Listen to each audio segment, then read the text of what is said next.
আসসালামু আলাইকুম সবাইকে। সবাই কেমন আছেন? আশা করছি ভালো আছেন। আলহামদুলিল্লাহ, আমিও ভালো আছি। আজকে কথা বলবো আমার জন্মভূমি কোম্পানিগঞ্জবাসীকে নিয়ে, আমার ভাই ব্রাদার মুরব্বিগণ যারা আছেন তাদেরকে নিয়ে। আমার এলাকার যারা জামাত শিবির করেন, তাদের ম্যাক্সিমাম খুব ধর্মভীরু। তারা ধর্মকে খুব ভালোবাসেন।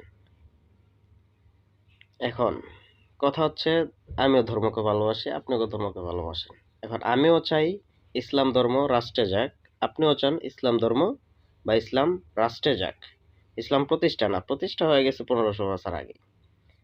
রাষ্ট্র ধর্ম যেহেতু ইসলাম, তো ইসলামের আইন কানুন যেন এই রাষ্ট্রে পরিচালিত হয়, এটা আমিও চাই, আপনিও চান। সেই হিসাবে আপনি একটা ইসলামিক দল, এই জামাত শিবির যে ইসলামিক দলটা, এটা আপনি করেন, ভালো কথা, আমার কোনো সমস্যা নাই, খুব ভালো। কারণ আপনার তো উদ্দেশ্য ভালো, ইসলাম ইসলামে যে কায়েম হোক, বা ইসলামের আইন কানুন এই দেশে কায়েম হোক, এটা তো আপনার ভালো উদ্দেশ্য, তাই না? আমারও উদ্দেশ্য ভালো, আমিও চাই এগুলো প্রতিষ্ঠিত হোক। ঠিক আছে? তো কথা হচ্ছে, জামাত শিবির তাদের এজেন্ডা বা তারা কি, তাদের উৎপত্তি কোথা থেকে, তাদের জন্ম কোথা থেকে, তারা কি চায়, তাদের উদ্দেশ্য কি, এগুলো আমার জানতে হবে। অফকোর্স আমার জানতে হবে। আমার এলাকার ভাই ব্রাদার যারা আছেন তারা কষ্ট পায় না বা দুঃখ পায় না, বা আমার ভুল বুঝবেন না, বোঝার চেষ্টা করবেন, আমারও পরামর্শ দেওয়ার চেষ্টা করবেন। জামাত শিবির করেন আর যাই করেন, ইসলাম তো মুখ্য। আমি ইসলামকে ভালোবাসো, তুমিও তো ইসলামকে ভালোবাসো, তো ইসলামই তো মুখ্য, তাই না?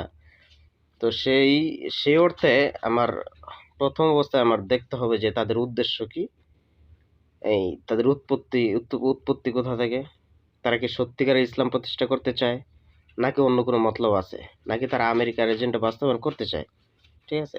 এখন আরেকটা বিষয়, আমার এলাকার যারা এই জামাত শিবির করেন বা করেন না, আরো অনেক পোলাপাইন আছেন যারা ইন্সপায়ার্ড হন ইসলামের প্রতি, যারা দেখা যার কথা শুনি না, সে হচ্ছে ইলিয়াস, সাংবাদিক ইলিয়াস। তো সে যে ইসলামের অনেক বিষয় তুলে ধরে, অনেক তত্ত্ববহুল অনেক বিষয় তুলে ধরে, সে অর্থে তারা এই নিজেকে খুব ছোট মনে করে তার জ্ঞানটারে আহরণ করে, তারা অনেক কিছু শিখতে পারে, মনে করে যে সে অনেক কিছুই বলে ফেলাইতেছে, তা আমরা শিখি কিছু। তো সেই অর্থে তারা তার কাছ থেকে ইন্সপায়ার্ড হয় ইসলামের অনেক বিষয়। তারা মনে করে সে আসলে ইসলাম অনেক কিছু বইলা ফেলায়, বইলা দেয় না। তো একটা জিনিস খেয়াল করেন, এই ইলিয়াসের যেই ভাষায় কথা বলে, ইসলাম কি সে ভাষা সাপোর্ট করে?